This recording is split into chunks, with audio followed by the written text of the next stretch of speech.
Hi friends, good morning. ఇవాళ నేను పులి బొంగరాలు చేస్తున్నానండి. పులి బొంగరాలు అంటే ఏంటో పిండి అనుకోకండి. దోశ పిండితోటే ఆనియన్స్, పచ్చిమిర్చి, జీలకర్ర, కరివేపాకు, కొత్తిమీర, పచ్చిపప్పు, పచ్చనపప్పు అండి, అవన్నీ వేసి పిండిలో లైట్గా 1 pinch ఆఫ్ పసుపు వేయాలండి, కలర్ అట్రాక్ట్ కోసం.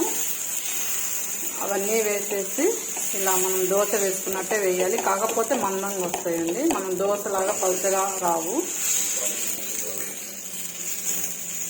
టేస్ట్ అయితే చాలా బాగుంటుంది, ఒక్కసారి ట్రై చేయండి. దోశ పిండిలో ఇలా ఇవన్నీ వేసుకొని వీటిని మా సైడ్ అయితే పులి బొంగరాలు అంటారండి. మీరేమంటారో కామెంట్ చేయండి. Please subscribe friends my channel SRN creations. Subscribe and like and share. మీకు నచ్చితే కామెంట్ చేయండి friends. Okay, thank you, bye.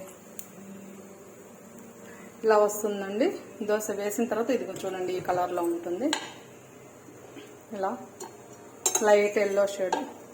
ఇలా సిమ్లో పెట్టేసి గోల్డెన్ కలర్ వచ్చేటట్టు కాల్చుకుంటే చాలా టేస్టీగా ఉంటుందండి.